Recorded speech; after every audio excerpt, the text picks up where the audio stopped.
Hello, Babysitters Club. Hey. So Tom and I are here. Oh, I'm Aaron. I'm Tom. We don't have to do that every time. Yeah, we do. Yeah, I guess. It's fun. We have been, but we don't necessarily need to. Okay. I'm going to keep it in. Okay. And this I'm going to keep it in. I'm the one who edits this. Oh my gosh. I do nothing. And this is Baby's First Watch List, the podcast where we watch a movie and then decide whether our now 1-month-old child, as of today, Yep. should watch it in his lifetime. Yep. We have some nice tea here. Tom has chai green tea. I've got sweet dreams tea. It's only because we didn't have any snozzberry tea left. Do you remember the episode of Wheel of Fortune? Where literally like 5 puzzles in a row, people kept getting it wrong.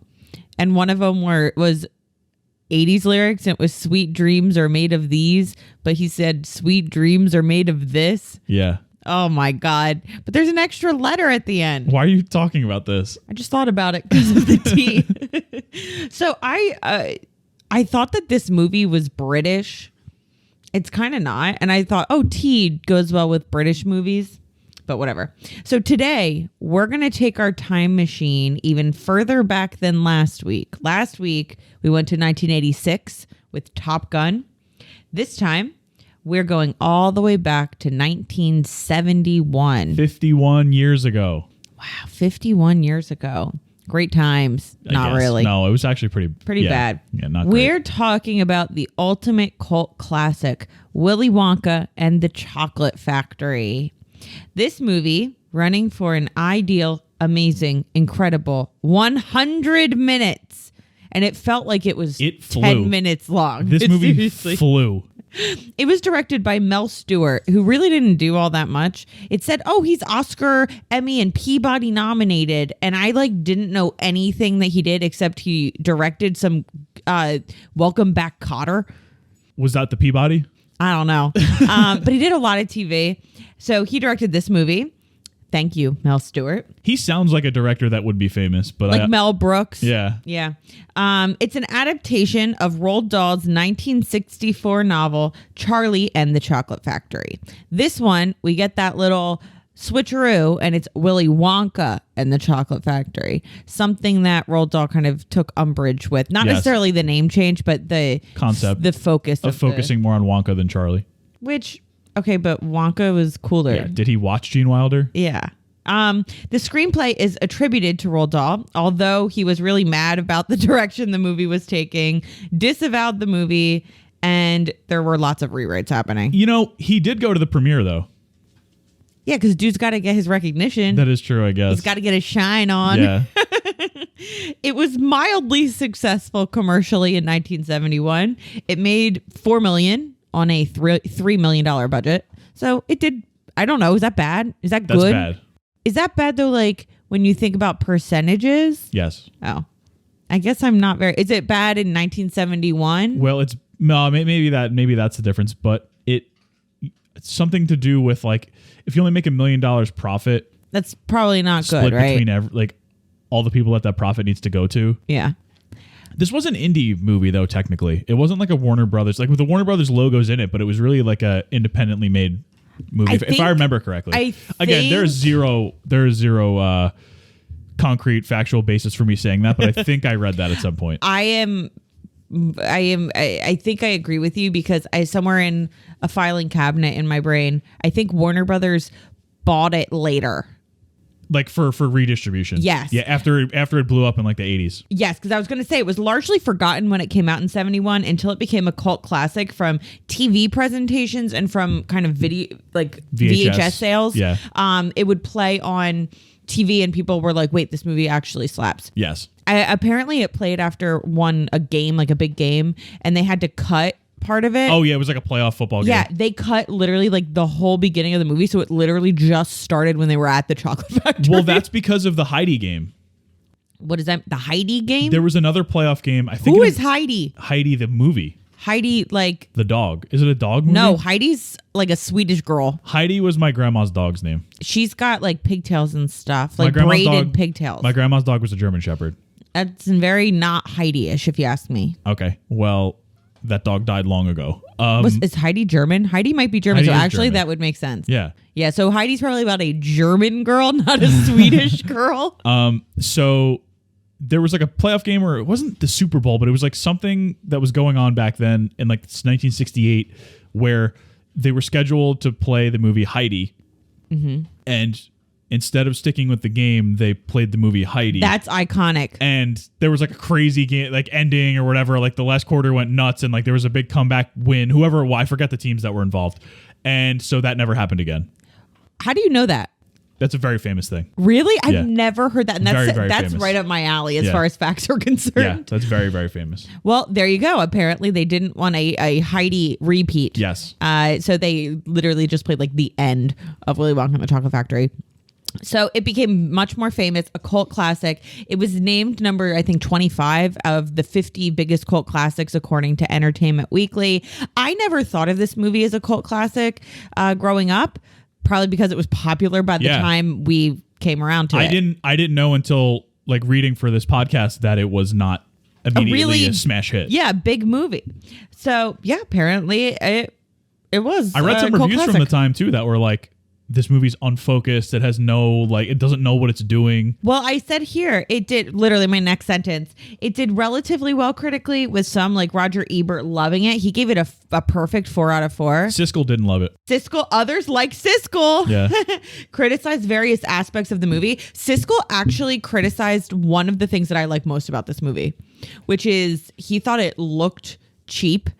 And that's great. The Chocolate Factory looked like yucky. Yes. Like it didn't look appealing.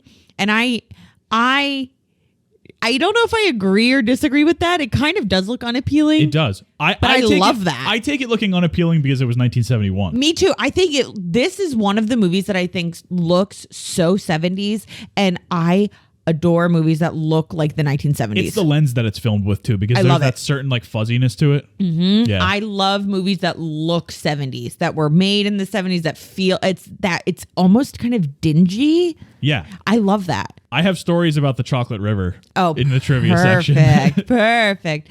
I appreciate the fact that they did all of it kind of by hand, that this Chocolate Factory it was all done. There's like nothing they CGI about this. I love it. So I disagree, Siskel. Okay, not that he'll ever hear this. R.I.P. to him. So it was nominated for 1 Oscar. Do you know what it was nominated for? Production design.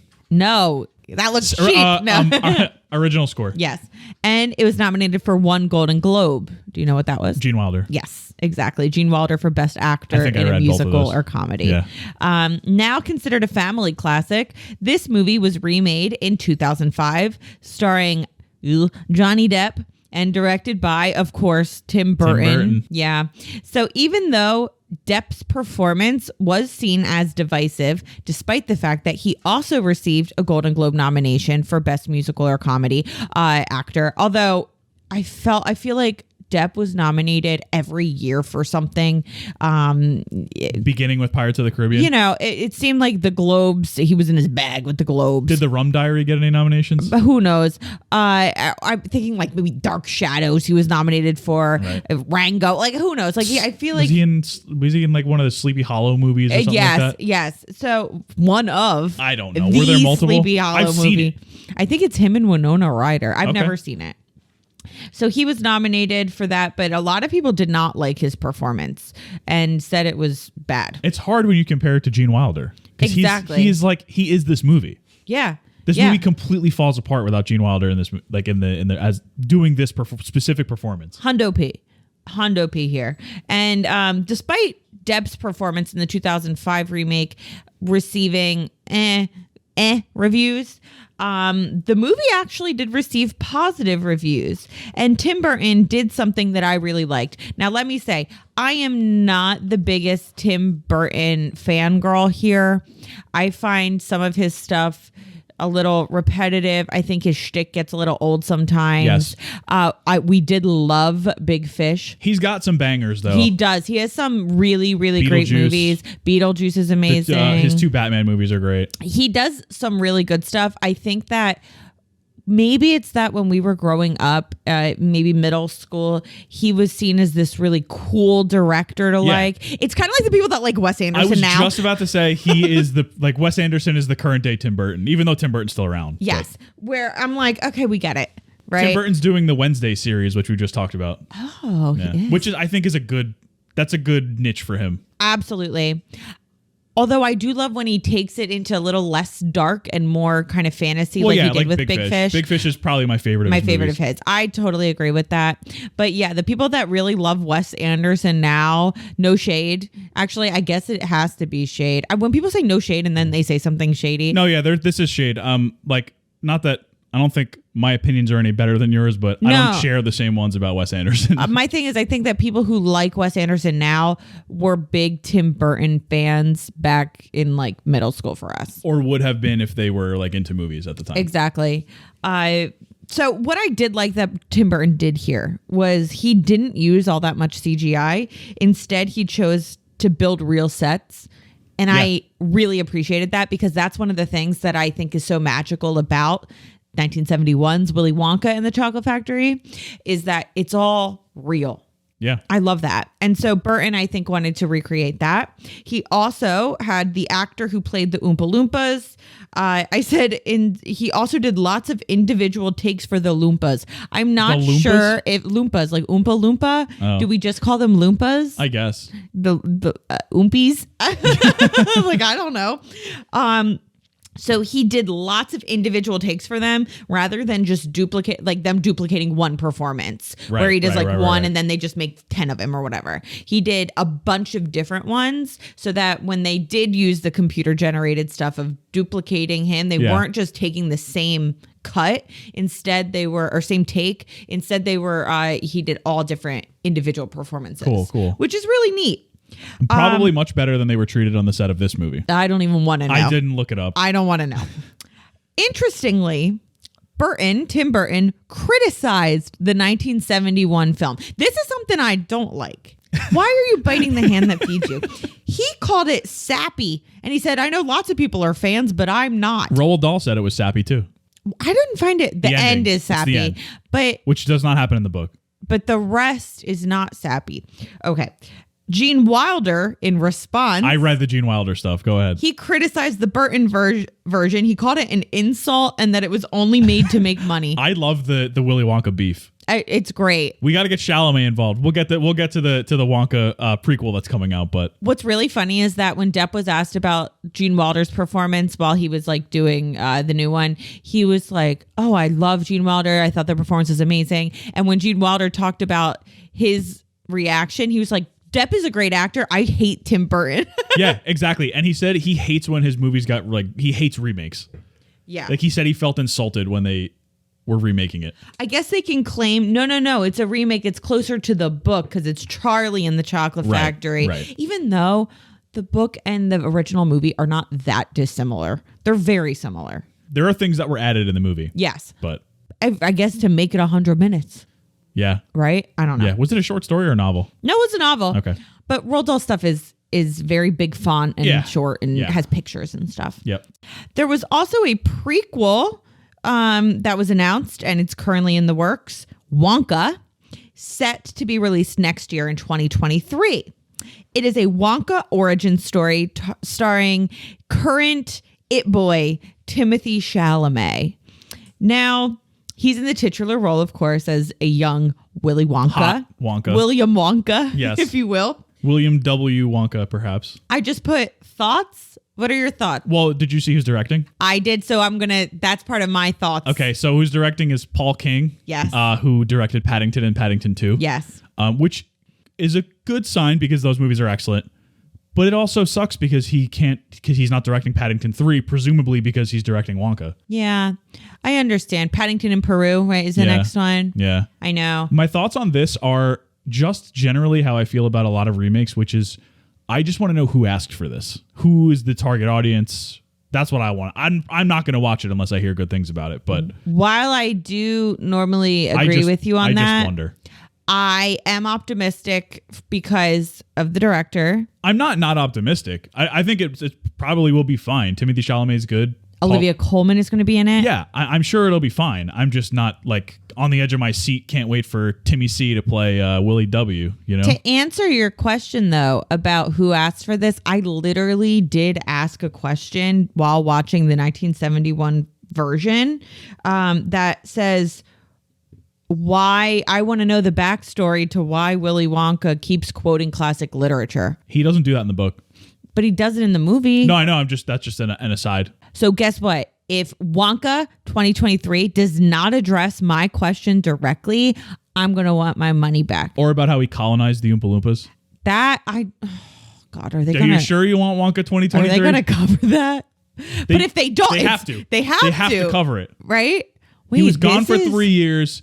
He went to wherever the Oompa Loompas live, which, well, in the book, they were black. That's all I'm going to say. Yeah, it's actually really awful. Roald Dahl was an awful person when it came to race and anti-Semitism and sexism and all that. Yes.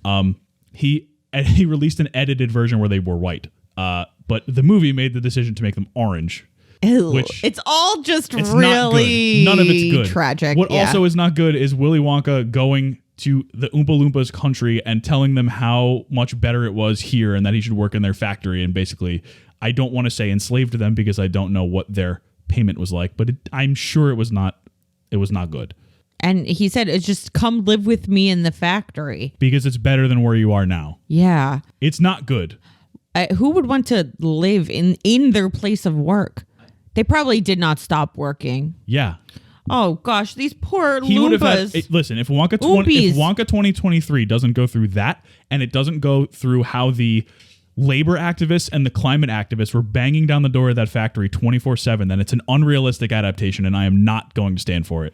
All right, now I'm feeling very uncomfortable about Wonka 2023.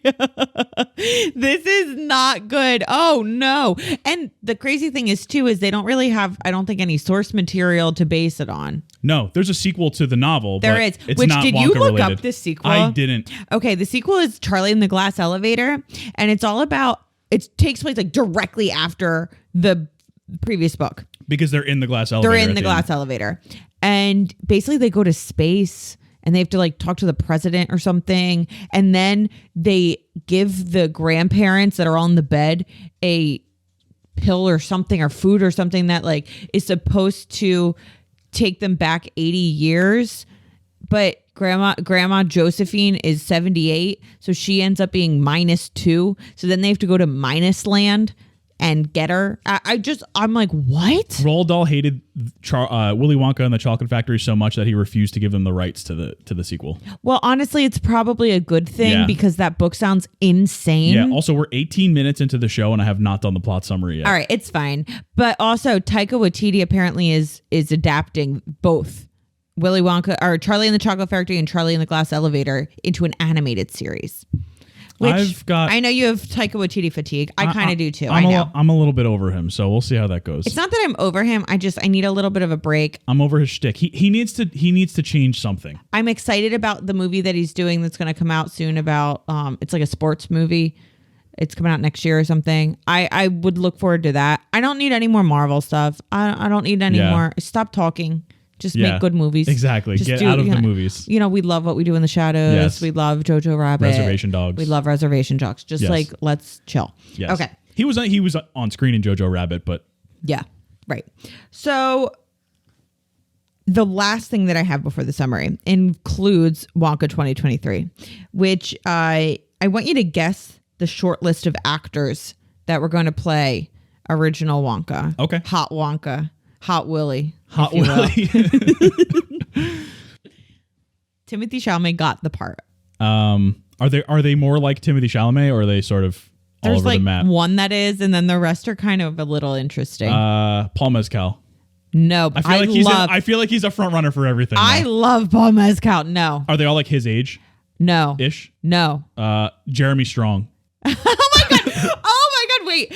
One of the questions is like, who would you want to play Willy Wonka? Jeremy Strong is such a good answer. That is not my answer to the question, but that's amazing. Jeremy Strong, for you people who don't watch Succession, is Kendall from Succession, and among many other things. Like he's in the Trial of the Chicago 7. He's in a whole bunch of stuff. Yes. Very, very... He's wild. He's amazing. Yeah. I'll give you one more guess, and then I'll give you the list. Okay. One more guess. Sacha Baron Cohen. He's an excellent choice as well, but he's too old, Tom. He is, but both of them are too old. That's why I asked about the age. Yeah. No, the other shortlisted people, according to, of course, Wikipedia, we have Ryan Gosling, because he's always in contention. Okay, I could see it. He's weird, but he's not weird enough. Yeah, I'm interested to see him as Ken in the Barbie movie. Yeah. Donald Glover. Yes. Which is a great Teddy choice. Perkins, Willy Wonka.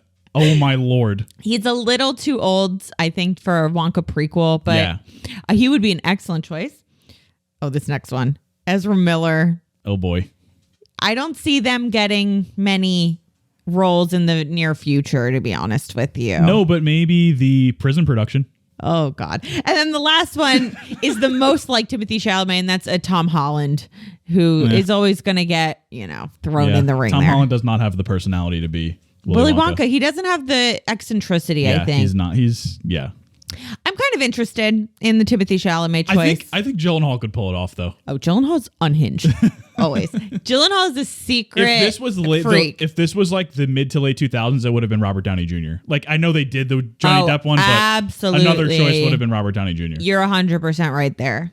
Now, no matter how it turns out, it is clear that the original film, Willy Wonka and the Chocolate Factory, 1971, has major staying power. Now, Tom, I'm going to turn it to you 500 hours in to give us a plot summary of the movie. Now that we've talked about the entire movie and its source material and its 2005 remake and its current prequel that is being filmed, here is the plot summary to 1971's Willy Wonka and the Chocolate Factory. We open up with Charlie Bucket, which is a great name. Every one of these names is incredible. Iconic names. Played by Peter Ostrom. And Charlie's a boy in a town somewhere in North America, maybe, which houses a giant chocolate factory. One day, as Charlie walks by the factory, a creepy man selling knives tells him that the factory's owner, famous confectioner Willy Wonka, runs the factory and that no one ever comes in or out. Okay, just an aside, how would Charlie not know this already? It's a giant chocolate factory with a mega famous owner in his town. Charlie's very sweet, but he seems to be a little, not very worldly, if you know what I mean there. Okay, I accept that. When Charlie tells his bedridden grandparents about seeing the factory, all four of them in the same bed. Bedridden, not beds ridden. Yes. His grandpa Joe, played by whose name I didn't write down here, something Albertson. King. Informs him that Wonka had locked the factory down because his rivals kept trying to steal his candy recipes, though he did resume production after a few years. However, Wonka keeps the gates locked, and none of the original workers came back, so the people outside have no idea who's churning out Wonka's product. Shortly thereafter, Wonka, I guess coincidentally, announces that 5 of his chocolate Wonka bars would have something called a golden ticket hidden within. The people who find the golden tickets receive a tour of the factory and a lifetime supply of Wonka chocolate. One by one, the tickets are found. First by a German boy named Augustus Gloop, then a spoiled British wealthy girl named Veruca Salt, an American girl named Violet Beauregard, who is constantly chewing gum, and a television-obsessed boy aptly named Mike TV. Hold on, wait a second. You don't mention, I'm sure, that Augustus Gloop's dad eats the microphone. No, I did not. During like a TV interview. When a news report reveals that the 5th ticket was found in Paraguay, Charlie falls into a slight depression. But the next day, Charlie finds some money in a gutter and buys a Wonka bar for Grandpa Joe. After it's discovered that the person in Paraguay forged the golden ticket, Charlie opens his Wonka bar and guess what? There's the final ticket. On his way home, he's stopped by a sinister-looking man wearing all black who introduces himself as Slugworth, a major rival confectioner of Wonka, who offers a reward if Charlie returns to him with the recipe for Wonka's latest creation, the everlasting gobstopper. When Charlie returns home with the ticket, who jumps out of bed ready to accompany him to the factory but Grandpa Joe, a man who has literally not stood up out of bed for 2 decades. That is established. 2 decades in bed, this man jumps up the second he sees that golden ticket. At the factory, they meet the man himself, Willy Wonka, played by Gene Wilder, of course, and he makes them sign a very ambiguous and dubious contract in order to partake in the tour. As they go through, they see the chocolate room and a candy land with a river of chocolate, as well as Wonka's workforce, the Oompa Loompas. They also take a boat through a hellscape tunnel filled with surreal images that is absolutely horrifying. There's a point where Charlie and Grandpa Joe walk into the fizzy lifting drinks room to sample the drink against Wonka's orders, and they float up, and they're almost carved into pieces by the exhaust fan, but they're smart enough to burp. And as they burp, they descend back to the ground. So throughout the tour, each child receives one of the everlasting gobstoppers. But unfortunately for the other children, they end up being picked off one by one because of their own flaws. Augustus falls into the chocolate river and gets sucked up a pipe. Violet eats Wonka's 3-course dinner chewing gum and turns into a giant blueberry. Veruca falls down a bad egg chute. And Mike shrinks so that he can fit inside, guess what? A television. With Charlie, the only remaining child... This is like a messed up Saw movie. With Charlie, the only remaining child, Wonka says that the other kids will be fine. Of course, they'll be fine. And he heads to his office without another word about the lifetime supply of chocolate. This annoys Grandpa Joe, who follows Wonka to his office, but Wonka points back to the contract. He says they violated its terms when they stole the fizzy lifting drinks and forfeited the prize. Sorry, Charlie. Grandpa Joe, again, this man who has been in bed for 20 years, calls Wonka a crook. Oh my God. And tells Charlie to give the everlasting gobstopper to Slugworth. But Charlie, ever the good boy, puts the gobstopper on Wonka's desk.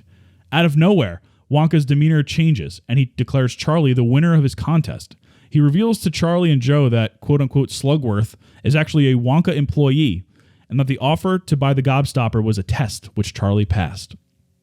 They get into something called the Wonkavator, which crashes through the ceiling of the factory into the sky. He like made irreparable damage to this. I guess it's reparable, but he had to hire people. The Oompa Loompas fixed that for free. I can guarantee it. So as they're flying, Wonka says he created the contest to find a worthy successor for the factory, and that when he retires, Charlie and his family will become the owners. It's like immediate though. It's not like when he retires. It's like, hey, now you're going to run my factory. That's now. Even worse. They fly off and the credits roll. It's a strange ending to this movie. Absolutely strange, weird, quick ending. So I've got a little bit of trivia here. Oh, we're going right into trivia? Just this one right here. Okay. The last line from the original script was when they're in the Wonkavator and Grandpa screams yippee. Mel Stewart was so upset with it that he called David Seltzer, who was the guy,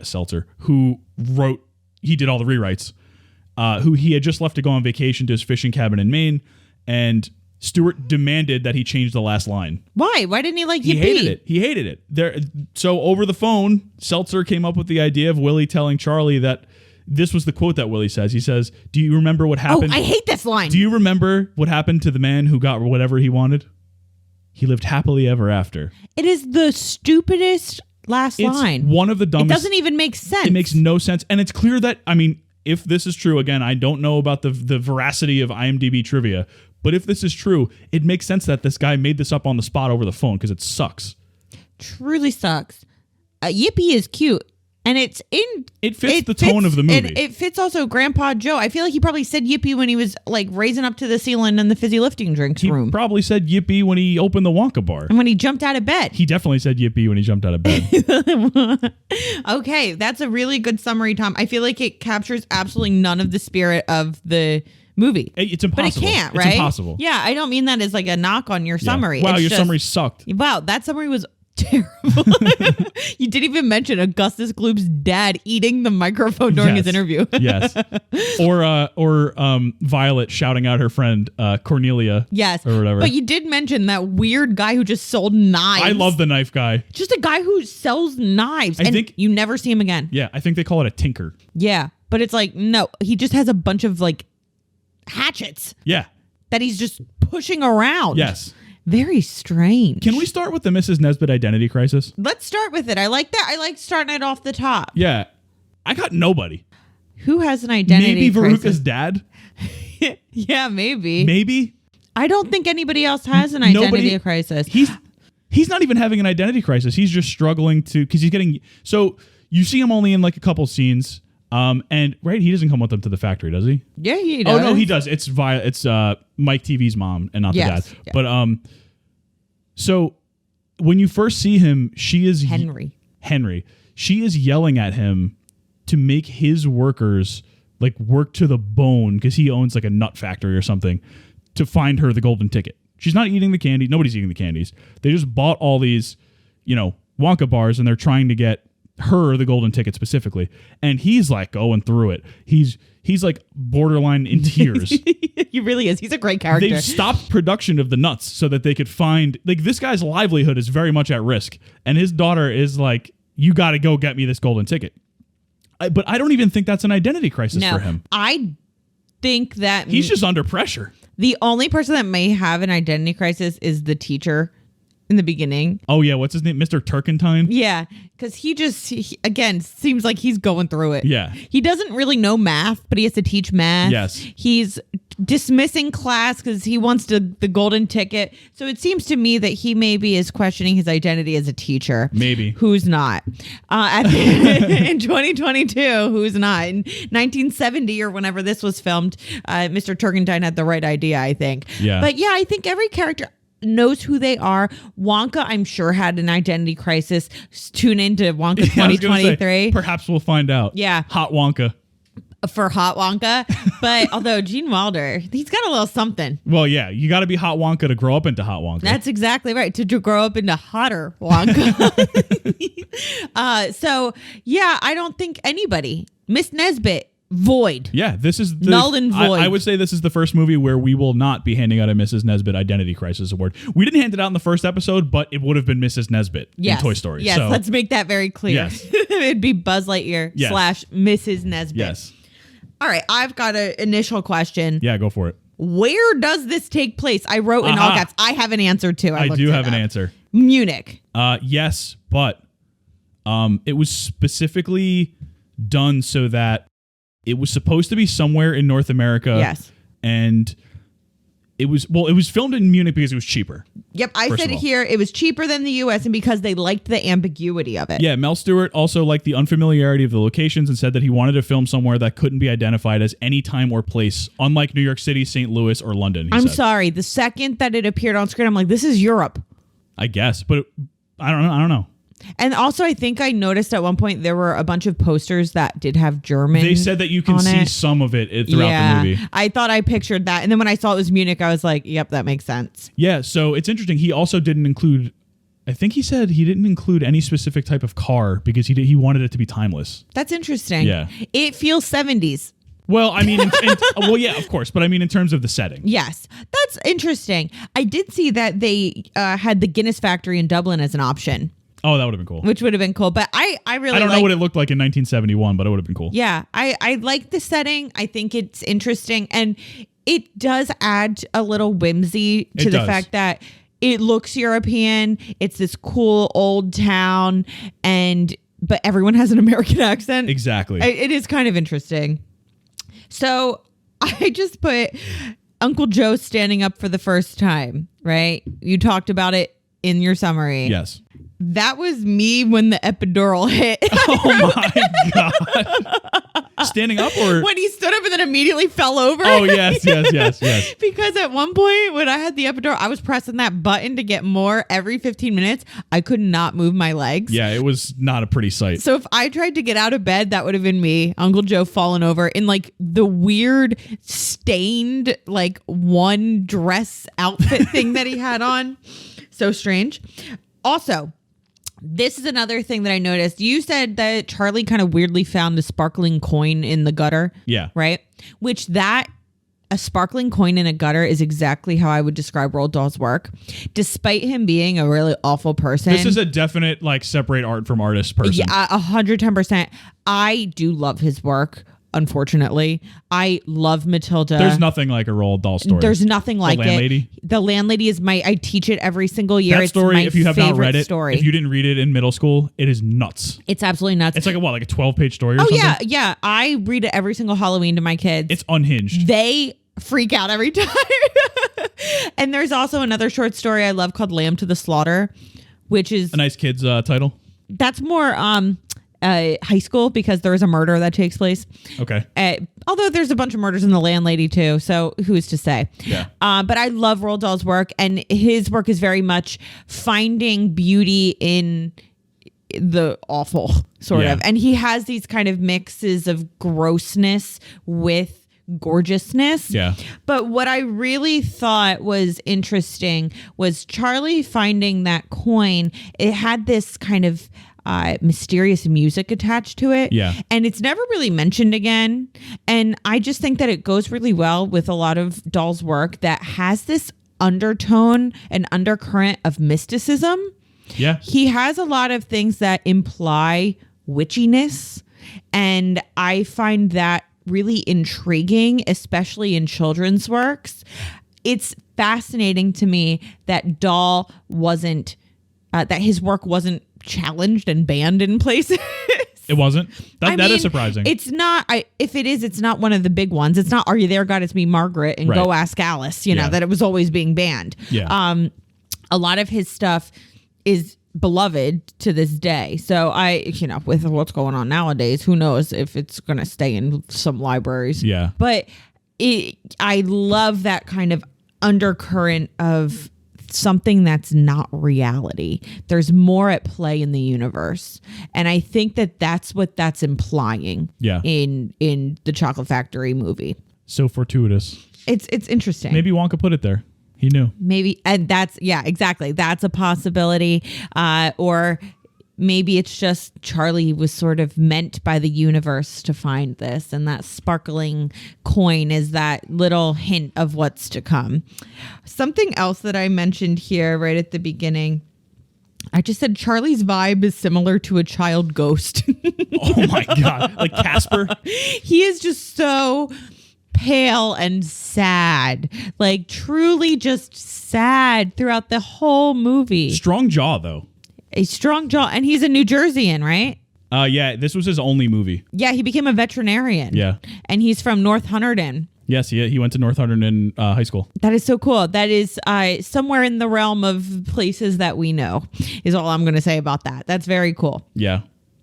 I also have a bunch of questions right off the top. Do you have anything you want to add before I jump into a couple of questions? I have more stuff. I have tons of notes. I have a lot of stuff here. All right. You know what? No, go ahead. I'm just going to go for it. Who's your favorite kid and why? My favorite kid, I think it's Violet. Really? I do. But only because of the Cornelia stuff. Listen. She says the haters pay my bills, baby. You have to have this energy towards the haters. She comes on when she finds her golden ticket. She's being interviewed. And she says something like, she's talking to her friend Cornelia, who she had beaten out for the Guinness World Record of gum chewing. And she's talking into the camera and she's chomping away on the gum and she just goes, "Hi, Cornelia." So good. And then she does it again later on. Like, she's doing this thing that is like what every kid wants. She's on TV. She's going to this chocolate factory. She's a Guinness World Record holder. And she's still taking her time to wave at the haters. I love that.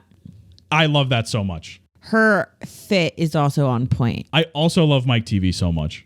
It's so funny. Mike TV is and Violet are not my favorite. Mike TV is like what I feel like I am sometimes. Oh my God, I hope not. Well, without the gun stuff, which was also hilarious what the dad said. What did he say? He was talking, Mike kept asking him for guns and the dad was like, "Not till you're 12, Not son." till you're 12, son. I remember that. I forget who was interviewed. Somebody wrote a book and they said that the guy who played Mike TV was just so annoying. Yes. It was the actress who played Veruca. Oh, there you go. Wrote the book. And Veruca, they're all great. Like, Veruca is my favorite. She's my girl. I feel like she's probably like the general favorite if people had to pick. Now, Veruca, well, there is She has the flashiest part. I think there was like a 90s band, indie band, Yeah. Veruca Salt. Yeah, there was. Yeah. Veruca is the British young lady who is just spoiled brat. Awful. She's truly iconic. And it's not like her dad's super rich either. He's like he's not working class because he's the owner of the factory. But the factory doesn't look like it's doing too well. He's the nut man. Yeah, he's the nut His boy. business is nuts. Yes. I love it. And she is I love her confidence. She knows what she wants. She's a woman who knows what she wants and she's gonna get it. Yeah. I love it. Did you know that Veruca is the medical term for a wart? I mean, and does salt kill warts? No, they kill snails and slugs. Yeah. Oh. It's caused by a virus. Oh. In the book, Willy Wonka mentions that Veruca is a wart on the bottom of a foot. Who's your favorite parent and why? It's Henry Salt. Come on. It's got to be Mr. Salt. I gotta be Mr. Yeah. Salt. We're not counting Grandpa Joe, right? I mean, no, of course not. Grandpa Joe is the grandparent. So no. So Grandpa Joe, of course, the mustache, the vibe. I do love Mike TV's mom, though. Mike TV's mom is great. But yeah, it's got to be. And Augustus Gloop's mom. Oh, no, I thought you liked Violet's dad. He's like, I'm Sam. He's like the car salesman. Yeah, he's the car salesman. Yes. He's my second favorite. Okay. But all the parents are great. Even Augustus's mom with her little hat is so cute. Yeah. And of course, Augustus Gloop's dad who eats the microphone. That's all he's in. He is not in a single other scene, but it is seared in my memory. Yes. All right. So who would you play if you got a role in this movie? If they redid it again and you got to play, it doesn't matter. You could be any age, you could be it could be any role. Don't say the Oompa Loompas. No, why would I say the Oompa Loompas? Who would you want to play and why? I would say Mike TV. You'd be Mike TV? I would be Mike TV. Okay, I like that. Mike TV is a great role. Yeah. I think the thing is too, it's not one that's iconic. So I think I could play it up, you know? Yeah. It's not one that there would be too much pressure. I like that. I could be my own Mike TV. Yeah. Yeah. You know? I would still want to be Veruca. Yeah, that's fair. Don't you think I would be good You're Veruca? more of a Veruca, yeah. I think so. I also said I hope the Oompa Loompas decide to unionize. Absolutely. And now that I think about it, so should the people at the Nuts factory. And so should the geese. Do you remember that part? Oh, the geese that are laying the eggs. Yeah. The golden eggs. Wonka says, don't tell them that it's... after Easter. Yeah. He says the geese are working on an Easter schedule, even though Easter is over. And he doesn't want them to know that. He's even ripping off the geese. So do you think this is a pro-union movie? I don't know if it's presented that way, but if you think about it, it probably should be. Yeah, I think it is. Like, is Charlie going to come in and be like, okay, we're going to we're going to give you fair hours. We're going to up your pay. I don't think so. Well, no, I don't think so. And that's why I started writing. I took it out because I'm like, I'll just talk about it. They really need to, since Charlie is like 10, since he's taking over, they need to make sure that they capitalize on that and decide to unionize. Yeah. I really think that they should. The Oompa Loompas and the geese, they need healthcare. They need fair hours. They need a lot more than that. Yeah. So let's make sure that they get it, you know? Yeah. Hopefully this is addressed in Wonka 2023 where he does have them all. I mean, knowing Wonka's nonsense with contracts, I don't even know if they had a collective bargaining agreement, what it would look like, and what kind of BS Wonka would have slipped in there. So I don't even know if I trust it. Would you have signed the contract if you were there at the chocolate factory? If I was a kid? Yeah. 100%. What if you were a parent? Probably, because I'm already there. Yeah, I agree. I still would sign it. You're a lawyer, dude. You wouldn't read it? I'm already there. I would sign it too. What am I going to do? Go home? Oh, you went into the factory. How did it look? I don't know. I went home because I wouldn't sign the contract. Yeah, that's a terrible story. That's definitely not. Terrible story. Absolutely. I like Charlie's Grandpa Joe's reaction, which is sign away, Charlie. We have nothing to lose. Exactly. They literally live in a shed. They live in a shed. It's literally a shed. A dilapidated shed. Yes. So one question that I really was thinking about was what would be the one candy that's in the movie that you would want to try? It could be one from the factory. Could be one that's just in the Candyman can. I didn't go through and look at all those. That's again. Fine. I like the 3-course dinner one. That's mine. Yeah. I've always wanted one of those. Yeah. You don't get to choose though. That's the problem. It could be like that would be bad for you. It would be interesting because it'd be a way for me to taste meat without actually having to chew it. That's true. So in case you haven't seen this movie, Violet Beauregard's downfall in the factory is when she decides to eat a piece of gum that is a 3-course dinner that's in the kind of testing stages. And that's after she was told not to. And at first it's tomato soup and it's creamy and she can feel it going down her throat and it's amazing hot tomato soup. Then the next course comes out and it's roast beef and a baked potato and her dad yells, "Is there sour cream on that?" And then dessert comes out and it's, I think, a blueberry pie. And as she's mentioning how delicious it is, her face is turning violet. Yeah. And she ends up blowing up as big as a blueberry and is sent to the juicing room to squeeze out the juice that has been piled into her in about 10 seconds. And then Wonka's sitting there. Doesn't he say something like, "It's always the blueberries," or something like that? Yes. Yeah, he says that it's always dessert that gets them. It's always dessert, yeah. So once it is FDA approved and figured out, and it's desserts figured out. Nothing in this factory is ever going to I be know. FDA approved, even though it is like on the market. Yeah. But, Yeah. I would say the three-course dinner. I agree. Yeah. I mean, it's, yeah, I got nothing else to say There's about nothing it. else to say. The fizzy lifting drinks sound fun too. Yeah, but I don't know. I'm kind of afraid of heights. So another thing, I said that the chocolate room scene right at the beginning is really cool because it's a lot of showing, not telling.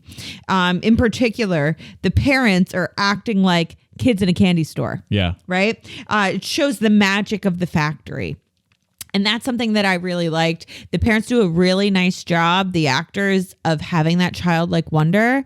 And I think that even the ones that are a little scary or hardened or that you're like, oh, I would not want that person as my dad or whatever. Yeah. They love being in this room with all this candy and whipped cream and all the gummy bears and everything in it. And I love that showing, not telling moment. I think that's really strong. Would you have brought our kid there? No. Yeah, I don't think so either. Absolutely not. Especially because Wonka's like this famous recluse and weirdo. Yeah. I would be like, nah, we're not doing that. Yeah, I don't think so either. You're like, nah, give it to somebody. Give the golden ticket to somebody else. Yeah. Somebody else deserves it more than me. Exactly. I also want to briefly address the infamous boat ride scene. Now, I know that there's this big thing now over the past however many years, probably since Tumblr came out and people had more opinions on stuff, that Willy Wonka's actually a horror film. And, Yeah, no, it's it's a murder factory that kills the kids and all this stuff. No, it's really not. Of course, there's the scary elements of it, but it's not like that. The one scene that you could make the argument is a little bit scary. Yes. Is that infamous boat ride scene. Absolutely. The families all go after Augustus Gloop gets sucked up into the fudge room from falling into the chocolate river. Into the pipe. After the Gloops are gone, everybody else piles into this boat and they take this really ill-conceived boat ride where Willy Wonka is just quoting something, some old literature of some sort. And as he's doing it, he's getting louder and louder. And there's these weird scenes that appear on the sides of the boat, including worms, like centipedes crawling on a face. And that was Mel Stewart's friend. Really? He was the only person who would let him have a millipede crawl on his face. Wild. Yeah. And a chicken getting its head cut off. Yeah. Like, you see that. Apparently, when he was singing, the reactions were legit. Yeah. Oh, yeah, because they didn't know that was going to happen. They didn't know that was going to happen. They all apparently the actors who played Violet and Charlie and Grandpa Joe thought that Gene Wilder was having like a psychotic breakdown. It seems like it, Yes. right? What I think that's legitimately scary. I think there was like a TV Bravo did like 100 scariest moments in horror history or something, and this was on it, which like it's not. Yeah. But it is very disconcerting, very kind of like, whoa. They apparently got rid of some like other stuff too that was like needles and like things like that that they didn't end up using. And there's no reason for it. I don't understand the reasoning behind it. In the movie? Yeah, like why have these scary images? Because he's a weirdo, and he's weeding out the kids. Like, he's not killing the kids, but he's weeding them out to find out the one that is going to take his factory. Has the purest heart. Yeah. And I just said the infamous boat ride scene is like Willy Wonka finally getting people to see his experimental art house film. Exactly. When you get like sucked in and like you can't leave. You're like, he's like, all right, you got to stay. Yeah. I'm going to show you exactly what I want to do, my expression. Yeah. That's why I'll never have a label. It's very good. I love that scene. Something else that I want to talk about too. I'm doing all the talking here, Tom. That's fine. Because I've got a lot to say about this movie. I've got plenty. All right, good. Is the snozberries. Yeah. Let's take we gotta talk second snozberries. to talk snozberries.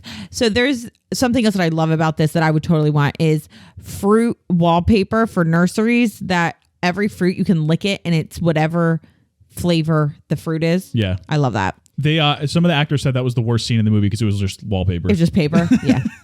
Yeah. And one of the fruits that Willy Wonka says is snozberries. The snozberries taste like snozberries. Yeah. So we do a trivia thing. We haven't in a while because of the baby. But one time we went to trivia, and listen, I'm just going to say this up front. We're very good at trivia. Yes. We've won many times, most of the time. When we don't win, we come in second. It just is what it is. It's not bragging if it's a fact. And one of the times it was us and our friends Mike and Janine. And one of the rounds was actually, I kind of like this round. Sometimes my trivia guy goes a little off the board, and I'm not super happy with some of his decisions. He's experimental. And I appreciate that. So I actually like this round. So what he did was he would say, he picked a letter and it was S. And he would say movie. And you would have to write a movie down that starts with S. Isn't this like categories? Yeah, it was like a categories round. Yeah. And if it was the most popular answer, you didn't get a point. If it wasn't, you did. And if you were the only person to say that thing, you got like 3 points, something like that. So it was a cool little round. And one of the things was fruit. So we figured like everyone's going to say strawberry. Oh, maybe we could do star fruit. And into my head popped a word, snozberry. I didn't know what a snozberry was. I didn't know where it was from. It was just in the depths somewhere. It was just in that filing cabinet all the way in the back. And I said, we got to do snozberry. And he didn't give us the points. Yeah. And that's, sorry, BS. That's the wrong decision. That's the wrong decision. It didn't have to be a real fruit. No. But it is a fruit that exists in the literary universe. And we know what it tastes like. A snozberry. Exactly. And people were disappointed when he said it out loud that he wasn't giving us points for snozberry. People were like, but the snozberries taste like snozberries. Yeah, they knew what it was from. Everybody knew what a snozberry was. Yeah, they burned down the distillery. It was nuts. It was nuts. So that's my being rebuilt. It's fine. That's my snozberry story. Justice for snozberries. And guess what? We lost by the amount of points that we would have gotten if he had counted snozberry. We lost by a snozberry. I said that to him at the end too. Yeah. I was a little disappointed in that, but we're not upset about it though. We don't really think about it anymore, or especially not like at 3 a.m. when we're in bed, looking at the ceiling. That's nothing compared to the time that I like embarrassed the man. But we'll do that. That's another story. I was so mean. I felt legitimately awful about it. It was hilarious though. All right. Anyway, and it was fine. It was fine. So I did say here I loved the pre-CGI-ness of the movie. We talked about that. Yeah. The scenes were crazy, colorful, weird, dirty. I loved it. I said that the hips in the Oompa Loompa outfits are the most unflattering in the world. I mean, did you notice them? Everything about the Oompa Loompas, their presentation, their implications surrounding them, none of it is flattering. No. It's all bad. No. I totally agree. Yeah. I think that the Oompa Loompas, although they're considered like iconic, they have not aged well. They have not aged well. I mean, no disrespect to the actors. You do what you got to do. You know what you got to do. I know, and not a fan. So one of the other things that I said, so the glass elevator, they have it break through the glass ceiling. Yeah. And I was like, is that like a really bad metaphor for breaking the glass ceiling? But there's no women involved. No. So I don't understand it. I really don't get it. Why did they do that? I think it's just to show that he's wacky and he'll just do whatever. He'll just destroy his own factory. But it's not his factory anymore. That's the thing. He's like, right, that is true. I'm giving it to you. It's your problem. Break the glass ceiling. Your problem. Enjoy that. Enjoy the contractors or the Oompa Loompas. I don't know. Yeah. I said here, Wonka giving Charlie the factory is unhinged. Completely terrifying. He's a child. And he's like, oh, and your entire family can come live in this factory. Do you really think that the grandparents are going to do well living in this factory? Listen, say what you want about the guy. This is like if Elon Musk if he still had Tesla, if he took Tesla and he gave it to Jacob Tremblay. Yeah. Just out of nowhere. Yeah. I was like, it's yours. Yeah, it's Have yours fun. now. Yeah, exactly. Very bizarre. Yeah. One piece of trivia that I thought was amazing is that, I don't know if you saw this, Gene Wilder only took the role on one condition. Absolutely saw this. Yes. Okay. So his one condition is that he did his opening scene where he kind of like comes out of the factory limping in front of this big crowd and everyone's just like dead silent. And then right at the end, he starts to fall over and then he turns it into a somersault and everyone's like, yeah. Yeah. Everyone goes nuts. It's one of the best like intros of a character I've ever seen. It's so good. And so he said he came up with that idea and he said he wanted to do it. His reasoning was no one will know if he's lying or telling the truth from that point on. Which is genius. Which is totally encapsulates his entire character. Hallmark of his character. You right do not there. know whether he's telling the truth or not at any point in the movie. Yeah. Whether he's insane or a genius, it's Whether so he's smart. giving Charlie the factory. Who knows? Who knows? Whether these kids lived or not, right? Exactly. Whether they're fine or not. Yeah. Which in the book, we know that they're fine. Yeah. At the end, they walk out of the factory. I have something Charlie sees the kids walk out. I have something to add on to this. Are you Yeah, I mean, go ahead. just that little piece of trivia? Yeah, and then I got one more thing and I'm done. So Julie Dawn Cole, who played Veruca Salt, she wrote like a autobiography, and it was called "I Want It Now." I think.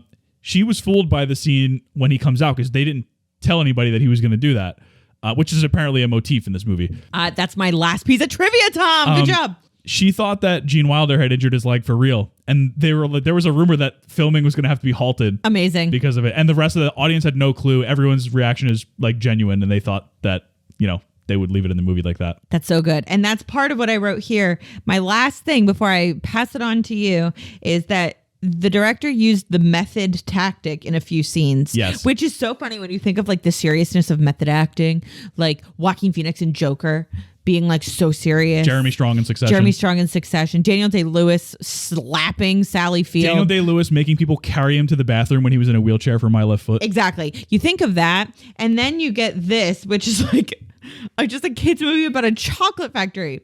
So the director did it to get authentic reactions. The limping scene is the first one. The chocolate scene when they open up the door and it's this big room, a chocolate room, and everyone's reactions were real. The boat ride, and then Wonka yelling at the end when he's like, "Good day, sir." Yes. You lose. Good day, sir. So apparently when they were practicing or rehearsing that scene, he did it all like meek and mild, and then he like yelled it during the filming, and so the reaction is real from that.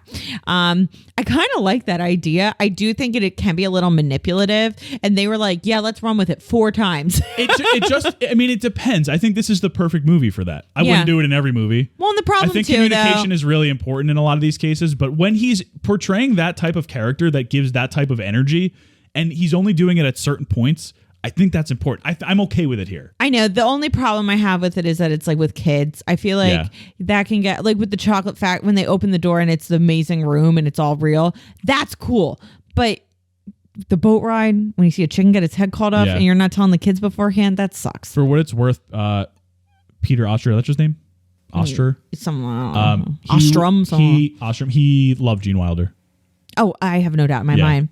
For what it's worth. I do agree that it was really well used in this movie. It's not like in Django Unchained when Leonardo DiCaprio decided to smack or like hit when his hand was bleeding and he touched Kerry Washington with his hand. Like that's not cool, dude. Yeah. But this is a better way to do it. I do think that the scary parts, maybe we should not have that for kids. The child actors. For the child actors, yeah. They're fine in the movie. I mean with the child actors. Yeah. But overall, I think that it was a successful kind of method tactic there. Yeah, it's a really interesting way to go about this character. Yeah. This unhinged, unpredictable character. Yeah, right? It fits. So that's all I have, Tom. It's a lot, but I had a lot. I love this movie. This might end up being our longest episode, but I think that's okay because I love this movie. I love this movie. So the first thing we've hit on we shared a lot of it in common. So I only have a few things. One of the things that I have is for all the like fantastical elements in this movie and all like how it feels like a storybook and all this stuff. What I love is like the reality of the golden ticket chase. Yeah. Like people were bidding thousands of dollars on a box of Wonka bars for a chance to get the ticket. The last box in the UK. They were kidnapping wealthy men and ransoming him to his wife for Wonka bars. The chance to get the golden ticket, not even like for the golden ticket. If this happens in real life, it's probably something like The Purge. Yeah. Oh, I totally agree. I love that opening, like that part, the whole part of the movie where I think that's a very underrated part of the movie. Like, I think that when we think of the movie, we only think of the factory itself. Yeah. The 40 minutes or so or half an hour leading Wilder up to it. Wilder doesn't show up till like 45 minutes into the movie. It's so funny. It reminds me humor-wise of a Monty Python sketch almost. Yes. I truly love the humor in the first part of the movie. Funny you mentioned Monty Python. Every single of the main Monty Python people wanted to play Willy Wonka. Yeah, and they just weren't considered famous enough, right? Yep. Yeah, Eric Idle, I think, would be really good if we're going Monty Python people. But yeah, and it makes sense though, because Holy Grail didn't come out for another couple of years. Yeah, they hadn't blown up. That up was yet. 1975, I think. Yeah. Yeah, they hadn't hit the holy hand grenade yet. No. Yeah, so I love the reality of how that was portrayed, because I mean, you're not going to go too crazy because it's a kids movie, but the fact that there was a kidnapping and ransoming the husband for the Wonka bars. I love the scientist that made the machine that was supposed to tell the location. Yes, the and computer. then the computer's like, the guys are, okay, where is the next Wonka golden ticket? And it's like, I can't tell you that. That would break the rules. That would break the rules. And then there's other stuff that he does. That's well, he's like, oh, I'll give you. I'll share the prize I'll with share you. the And he's prize. like, what will I do with chocolate or something? I'm a computer. And then, it's so funny. Yeah, where would I put it? And then he's like, I'll tell you where to put it. Yes. So funny. That is a great little scene. But yeah, I love that. I also, what is not great is that the one non-white person who won, who was the guy from Paraguay, counterfeited the ticket. It's literally only the United States and Europe. Seriously? The top of the top Western nations. It would probably be different nowadays. Of course it would. But I'm not nitpicking it for that stuff because, That you say that, but I think that every single person in the 2005 one was white too. Was it? I think so. I don't know. Which is so bad. Okay. But I do have a funny story about the Paraguayan guy. Okay. So when he's announced as the golden ticket finder, and he's like a millionaire and whatever. They just show his picture. He's this like old guy, not old, but like adult. Who is the picture? The picture is a photo of Martin Bormann, who was the head of the Nazi Party Chancellery, and he was Adolf Hitler's private secretary. What? You know why they did this? Why? Because rumors at the time persisted that he was living in South America under a false identity, and because he disappeared after World War II. But the following year, they found his remains in Germany. No way. That is incredible. That's interesting. It's like a little in-joke by wow. Yes. And that just shows you how old this movie is and how close that movie was to World War II. Yeah, only like a couple decades. Couple decades. Yeah. That's crazy. Yeah. That was one of my trivia ones. That's a really interesting piece of trivia. Also, we're kind of going to we're not really skipping past food because the food segment. I mean, the food segment's it's the all whole food, movie. baby. Yeah, the food segment's the whole movie. Oh, they also, can I just say the food that, let's talk about it for a second, is that the dinner that they eat is cabbage water. When? The beginning. Oh, yeah, and Augustus Gloop's eating like bratwurst or something. Yeah, but no, Charlie's family just dinner one night is cabbage water. Cabbage water. Yeah. Not even soup. While we're talking about Charlie's family, do you think the other grandparents were resentful? No. At Grandpa Joe? I don't think they cared at all. Do you think they didn't care, or do you think they didn't know where they were? No. None of them show particularly strong mental faculties. Well, Josephine, except for Joe. Yeah, because Josephine, Joe's wife, was like, I made the tassels. Yeah, right. Apparently what's the other grandpa, George? George and Georgina. George was like blind, the actor. And so they had to like use a light to like show him where to look. Oh, like really? A bright red light. Wow. Yeah, I just found that interesting. But yeah, no, inclusive. No. Yeah, right. Well, yeah. I mean, yeah, but that's the only bit of. So you don't think they talked crap about him when he left? No, I really don't. I think that they were happy that he left because number one, more room in the bed. He was probably so. Number two, he was so annoying. Like, oh my god, complaining about his tobacco and But the funny part about the tobacco was they wanted him to keep smoking. Yeah. They had to beg him to smoke. Well, this is one of the weird. It was money related. They were like, we don't want to not have enough money so that you can't smoke. Right. So they were trying to get him to smoke, but they were still saying like, dude, you got to keep smoking your pipe. And he doesn't smoke a pipe in the whole movie. No, which is probably good for a kids movie. Oh no, it is. Have that. It is. And in the 70s, they just did whatever they wanted. Yeah. But so that's one of the only things that bugs me. And, with a kids movie and with the Roald Dahl thing and the magical realism of the whole thing, you can argue it away and be like, well, who cares? That's not the point. Right. But one of the things that annoys me is that like Grandpa Joe 2 separate times, I think, is able to like get a chocolate bar for Charlie. Yeah. And he just pulls it out. And How? It's like, you haven't been out of bed in 2 decades. Amazon Prime has not been invented yet. How did you get these 2 Wonka bars? Especially when people are fighting to the death in the streets for them. Yeah. I'm so confused.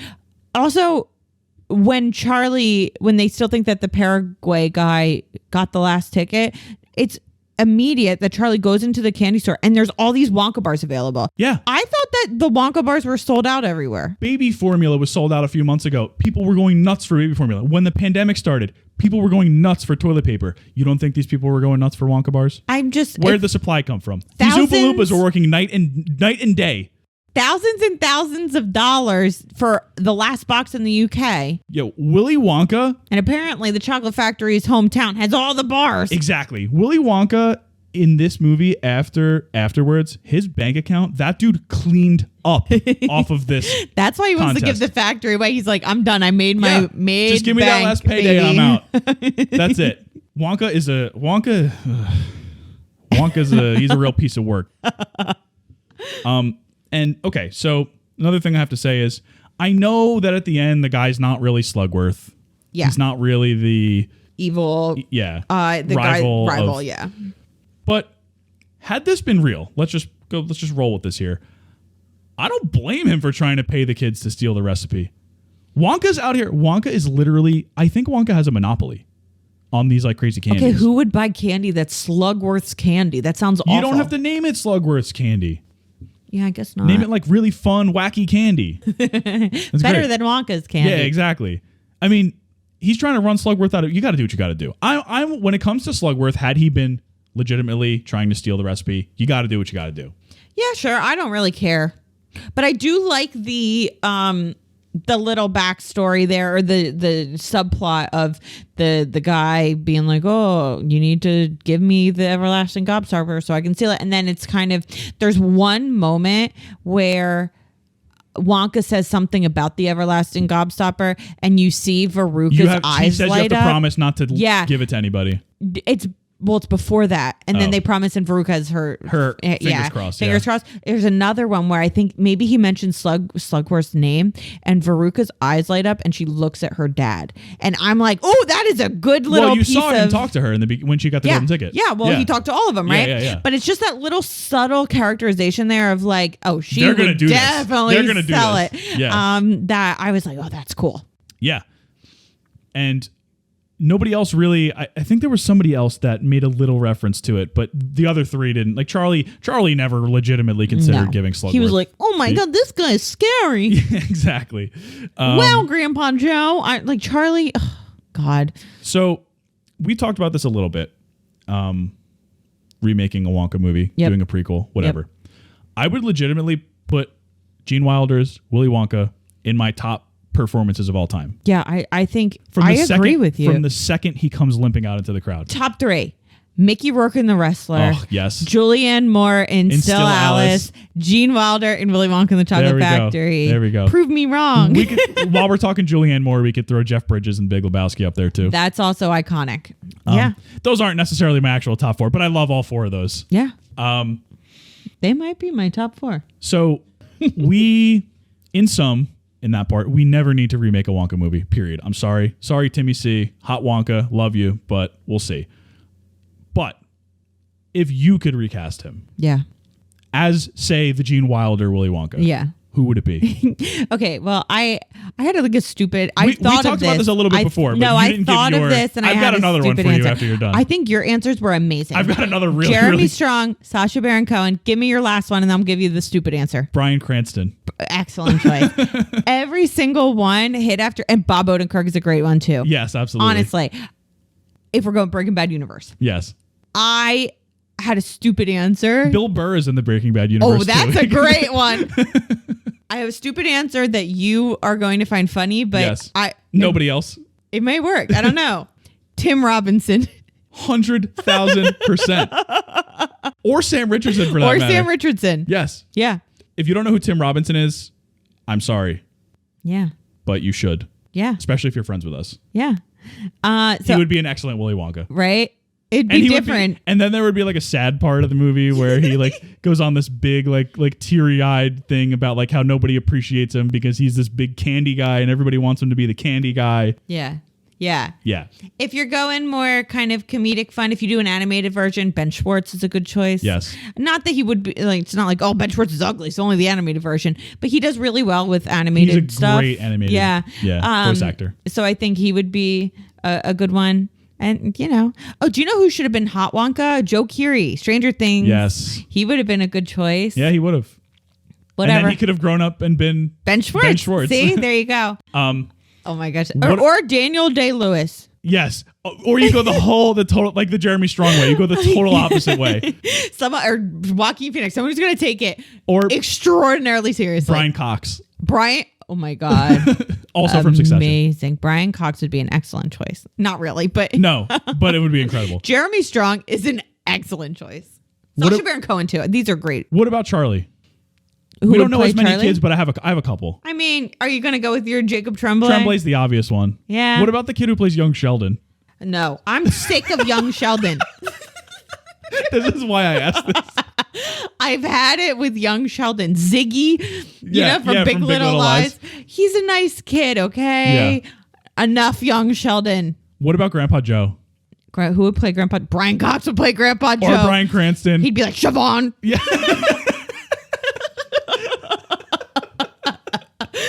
Or the other phrase that we can't say on this podcast if we want to leave it a clean rating. Exactly. Brian Cox. There's just so many older actors out. Robert De Niro would be hilarious. Robert De Niro would be so funny. Yeah. Do you know who should play Grandpa Joe? He's like one of the Jackass guys. Give it to Steve-O. Yeah, oh my God. Johnny Knoxville. Johnny Knoxville has gray hair. Give it to Johnny Knoxville. Let him be Grandpa Joe falling up freaking all over the place. Why not? Oh, man. So we got our casting. We're doing Jeremy Strong for Wonka. Sure. Jacob Tremblay and his grandpa, bad grandpa, right? Yes. Johnny Knoxville. Yes, absolutely. Perfect. Oh, my God. I think that's pretty much all I've got outside of trivia. Okay. And I've only got I've been interspersing the trivia throughout, good. so there's not a whole lot. All right, cool. Give it to me. So the Chocolate River. We're going to talk a little Chocolate River. Yeah, that was gross. It was made from 150,000 gallons of water, chocolate, and cream. It's legitimately a chocolate river. I thought it was just water and they just poured in every food dye. They didn't. Well, they tried that. They had to change the formula because the concoction they were using turned blood red. That's awesome. But then, because they used cream, it started to spoil and smelled horrible. Oh my God. By the end of the Poor filming. Augustus. Michael Bollner, who played Augustus Gloop, later described it as dirty, stinky water. I thought you were going to say Michael Bolton. Michael Bolton, who has nothing to do with this movie. So also, it says, this was the IMDb trivia, which shows you how verified it is. It says, depending on who you ask, Michael Bollner fell into that river somewhere between 6 and 40 times. That doesn't even deserve to be trivia. That means nothing. It's like some may say. Yeah. It's like nobody says that. But it's also hilarious to picture him falling into the river 40 times. Oh my God. There's a big difference between 6 and 40. There's 34. Yeah, that's a lot of difference. That's a lot. So there was one Oscar winner in the cast. Okay. Do you know who it was? Huh. Like actor? Yeah. I mean, Mike TV's mom gives me that vibe. No. Who was it? Grandpa Joe. Oh my God, my king. Yeah. Jack Albertson is his name. I messed it up. Jack Albertson, God tier. He won an Oscar. I don't know if what it was for, whether it was actor or supporting actor for The Subject Was Roses, 1968. He was already an Oscar winner. This is all stuff that we're going to watch eventually. Yeah. All these old movies that we've never heard of before. Yeah. I'm going to guess that he won for supporting actor. Was he hot? I don't know. This was 3 years prior to this movie. Hey, you know me. That's really interesting. Go, Jack. Go. So one other thing I have 2 more things. One is, it is said that Roald Dahl hated this so much because of the rewrites that, like I said, he refused permission for the sequel. Yeah. Seltzer had an idea for a new sequel, but there were legal issues. Never got off the ground. Yeah. He was apparently so unhappy that he never watched the movie. He's so annoying. Yeah. But he went to the premiere. Well, he went to, I mean, who knows what's true and what's not. Yeah. It says, photographic evidence contradicts this. Behind the scenes footage on the DVD shows him looking happy visiting the set, and he even attended the premiere. I don't buy the looking happy on the set. That is what it is. But Julie Dawn Cole, who again played Veruca Salt, wrote an autobiography. She commented and she said that Roald Dahl was large and scary. I believe that 110%. Yeah. I feel like Roald Dahl, he made such amazing stuff. I feel like he hated kids, kind of like a Walt Disney kind of thing. Yeah. Where it's like kind of like Wonka. I don't know if he really liked those kids. Yeah, Wonka does not really like children. I think. Well, like when Augustus is like flopping around in the water or like, in the river. Yeah, he's always like, oh no, don't stop. I mean, stop. Come back here. Like he's like totally lazily trying to get them to stop whatever they're doing. Gene Wilder in that film is why it's one of the movies that is 100 minutes, but I wish it was 500 minutes. Well, it's funny too because it hit the early memes. Yeah. With the condescending Wonka, which you know what I'm talking about, the little frame of him with his fist on his chin. Yep. And now it's hit. There's a meme now about Grandpa Joe. Like Grandpa Joe's in a lot of memes now just because he was lying in bed for 20 years and all of a sudden he's up and at him. Yep. So it sort of has hit a lot of the internet culture in a way that has allowed it to keep going through. And listen, Roald Dahl, just it's good now. Like, you know, it's like at the time I could see him being like, oh, this movie flopped. But like even a little bit later, do you know when he died? 1990. Yeah. So, but he was, by the time it was mega popular, he was still alive. Mm-hmm. Like, dude, just chill out. Chill out. Seriously. But I have one last one, and I've been saving my favorite one for the last one. I like that. So when Gene Wilder died in 2016. Did you know that he was married to Gilda Radner? I did not. Until she died? I didn't. Yeah. But when he died in 2016, Peter Ostrom, he changed his, I don't know if it was Twitter, it's his social media profile to former child actor, veterinarian, inherited a chocolate factory on 29th August 2016. Oh, that's nice. Yeah, I love that. Aw. R.I.P. Gene Wilder. Yeah, I don't think I have anything else. Just would you have tried to get the golden ticket? Which would I have tried? We talked about that. Yeah, we were like, no. Yeah. Wait, I thought you were going to ask me a question about what candy I would invent. Oh yeah, what candy would you invent? Okay, I thought about this. So it's like mood ring candy, right? Yeah, but it's different. So it's not mood ring candy. But you know how like it's just depending on your mood, it's a different color. Oh yeah. So this one is depending on what chocolate you eat, you have a different power, but it's only until that candy's gone. So one of them would be like you can see through walls. Okay. Do you get to pick? Yeah, you get to pick. Okay.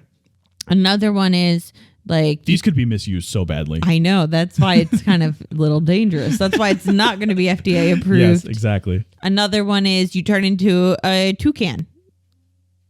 Okay. You turn into a toucan. It's like a Birdie Bots every flavor beans kind of thing. Yep. Which is essentially what the 3-course dinner candy is. The next one, you can eat cereal really fast. Okay. Like a lot of cereal. What if they did it? Would they be able to do like a cereal eating contest? Like on Coney Island? Absolutely. You can use it to your... Is that a PED or... I mean, not if you don't get caught. Okay. The only problem They're going to have to be testing. It would be kind of difficult, now that I think about it, to make that one because you're eating chocolate while you're eating cereal really fast. I feel like that could lead to some lawsuits with choking hazard. Yeah, it definitely could. Yeah. And then the last one... But we'll roll with it. Yeah. The last one is you can fly, but only you have like butterfly wings, but you have a lot of them on your back. So you have like thousands of butterfly wings, and you can fly kind of a little, but not a lot. But not far. No, but because like, they're not big enough to hold you. Exactly. So you can kind of like, it's like it leaps a little higher, but that's it. Yeah, I mean, we don't want to give people too much. We don't want people flying. We just don't want people flying. So that's mine. I would need to come up with a name. I came up with all of those different options off the top of my head right now. And zero names. Well, yeah, I didn't think of this through, really. Okay. The only thing I thought of is the superpowers. Why don't we go with like wacky wings or something? No, because only one of them is wings. Yeah, I know. That's what I mean. I would say... Oh, all of them? All of them. Oh, yeah. I see what you're saying. They're all just different powers. Yeah. Oh, okay. I would say like maybe you can say like kind of superpowers. Candy. Super-ish. Well, super-ish. Super-ish is great. I think Anthony Anderson might sue you though. Oh God, yeah. But when you talk about kinda superpowers, that would be a K brand that you trust. That's right. There you go. Kinda super. Listen, Be the difference you want to see in the world. I got it. Kinda super. All right. Because they both end in an A. This is going to be... Well, I'm leaving this in. This is genius. You don't like it? It's brilliant. All right. Well, It's kind of brilliant. Kind of brilliant. All right. So what would yours be? I didn't think of one. Think about it. What kind of candy would you invent? You're in Wonka's invention room, Tom. One that will allow me... No, this is like kind of just like cocaine. Oh my God. We can't be talking about that in front of our child. I was going to say one that just helps you like stay up all night. Tom, that's like literally the 12 energy drinks. Yes, exactly. Exactly. You just chug 12 bang energy drinks. Yeah, but they don't cause any harm to you. Oh, God, that's like lame, dude. Yeah, that's all I got. Sorry. That's not very creative. Why not? Because there's no candy like that. Actually, there's like there coffee probably candy. is. I feel like they definitely have like energy candy, like gummies instead of like vitamins. You just like caffeine gummies or something. Yeah. But all right, well, I'll accept that. It's not as good as Kinda Super. Yeah. But it'll work. Definitely we can add not. it to our awful candy factory that gets shut down in 1 second. Oh yeah, it's not even going to pass the first inspection. No, they'll walk in. They'll be like, absolutely not. Yeah. Absolutely. Would you get not. this from Willy Wonka? Yeah, exactly. Yeah. We have one more question then. Does this go on Baby's first watch list? Yes. Yeah, of course. It does immediately. Just like every week. He's Yes. already seen it. Yeah. He's right already here seen it. too. He So saw he's already Misery. listened to this. Yeah, It's Top fine. Gun. Yeah, he'll watch them all again at some point, I hope. He's been watching some crazy stuff. He's been watching Better Call Saul with Yeah. you, Yellow Jackets, Mayor of Easttown. Yeah. He's been listening to some true crime podcasts with me. Yeah. Yeah. Also, our friends podcast, Loud About Nothing. Yeah. Shout out Robbie. Yep. Loud About Nothing. You can listen to that. That does have bad words in it. Loud though. About Nothing. Highly inappropriate for our child. Yes, but he's listened to a bunch of episodes. Absolutely. He's a big fan. So yeah, that definitely goes on Baby's first watch list. Now, Tom, we are at a point where it's August right now, but by the time we're releasing this, it'll be September. Yes. Right? So we were talking about doing a movie that's kind of schooly. Sort of like a back to school movie. Yeah. So, I mean, we had two options. Should I let you make the final decision right now on air? Why don't we say it at the same time? I know which one you're going to go with, and I'm going to go with the other one. I don't really have any one way or the other. All right. All right. I don't know. I actually don't know what I'm going to pick. Okay. All right. 3, 2, 1. Legally Blonde. All right. We're doing Legally Blonde next week. The other one was Heather's. Which we'll do. We will absolutely get to that. I just think that Legally Blonde, it's a little bit of a fun, frothy thing that I like. I want to do. Yeah. And somebody said they wanted to hear my take on the legal aspects of Legally Blonde. I love that idea, just like I did with School of Rock. Yeah. Yeah. So we'll that's see. perfect. We'll see how that goes. So yeah, this is our longest episode yet. Oh, God. Right now, we're an hour and 22 minutes in. We got to stop. It's almost as long as the movie. Yeah, it is. Anyway, so next week we are doing Legally Blonde. I don't know where it's available. So talk for a second. So Legally Blonde is a wonderful movie. It's one of my favorites growing up. I watch it whenever it's on E, which is all the time. I do not like the sequel, Legally Blonde 2, Red, White, and Blonde, but I love the original. And I'm really excited to kind of find out, because something that I've thought about for this podcast is I've really disliked the romantic leads. But the romantic lead in Legally Blonde is Luke Wilson, and I really like him in this movie. Yeah. So I'm super hopeful that we'll finally have a romantic lead that sticks this time. We'll see. We'll see. It's available on Sling, TNT, TBS, True TV. Okay. Go watch it. You've probably seen it already, but go watch it again. Again, always follow us. Tell people to follow us. Rate us. We are actually on the Spotify boards now. We got enough to qualify for ratings. So. Double digits, baby. Yep. All 5 stars always. Yeah. If you don't want to rank us 5 stars, then don't do it. Just be nice. Okay. Yeah. Again, if you didn't listen to us last week, tell a friend. Tell one friend. And be nice to people on the internet. Okay. And in real life. Yeah. We're proud of you. All right. Bye. See you, Babysitters Club.